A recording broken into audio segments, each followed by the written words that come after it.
સુરેન્દ્રનગરના દેત્રોજ તાલુકાના રામપુરા ગામે ભાજપના નવા કાર્યાલયના ઉદ્ઘાટનમાં ક્ષત્રિયો દ્વારા ઉગ્ર વિરોધ કરવામાં આવ્યો।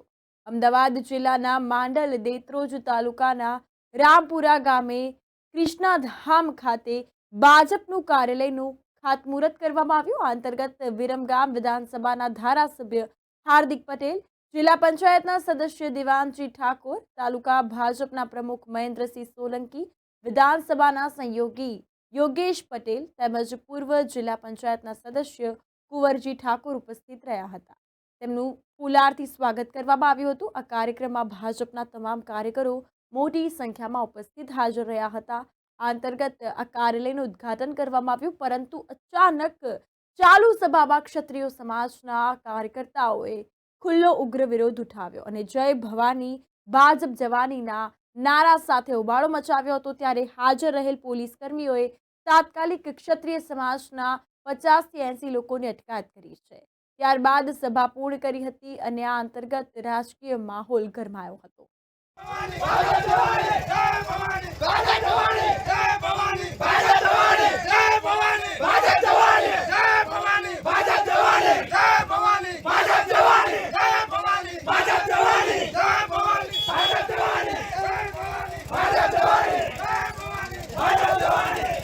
रामपुरा मुकामे आ मध्यस्थ चूंटणी कार्यालय તેમજ મોદી પરિવાર સભામાં મારી વચ્ચે ઉપસ્થિત જિલ્લા પંચાયતના સદસ્ય માન્ય દિવાનજી ઠાકોર, તાલુકા ભાજપના પ્રમુખ માન્ય મહેન્દ્રસિંહ સોલંકી, વિધાનસભાના સંયોજક અને મારા પરમ મિત્ર માન્ય યોગેશભાઈ પટેલ, મંચસ્થ એમના સહયોગથી આ સુંદર મજાનો જે કાર્યક્રમ થયો છે એવા પૂર્વ જિલ્લા પંચાયતના સદસ્ય, ગામના સરપંચ અને સામાજિક રૂપે હંમેશા ઠાકોર સમાજની પડકે ઉભા રહેતા માન્ય કુંવરજી ઠાકોર, મંચસ્થ પાર્ટીના સૌ આગેવાનો, તાલુકા પંચાયતના સદસ્યો અને મોટી સંખ્યામાં અહીંયા ઉપસ્થિત માં ભગવતી સમાન મારી માતા બહેનો, યુવાન સાથીઓ, વડીલો, આપ સૌનું આજના પ્રસંગે હાર્દિક સ્વાગત કરું છું, સૌને વંદન કરું છું।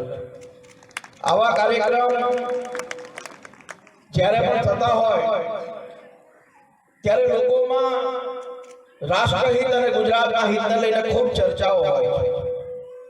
આપણા સુરેન્દ્રનગર લોકસભાના ઉમેદવાર એવા ચંદુભાઈ સિહોરા, જે મૂળ આપણા સિહોર ગામના પણ વર્ષોથી સુરેન્દ્રનગર સ્થાયી થયેલા અને દેશના યશસ્વી પ્રધાનમંત્રી શ્રી નરેન્દ્રભાઈ મોદીએ એમને સુરેન્દ્રનગર લોકસભાના ભાજપના ઉમેદવાર તરીકે સેવા કરવાની સાચી તક આપી છે।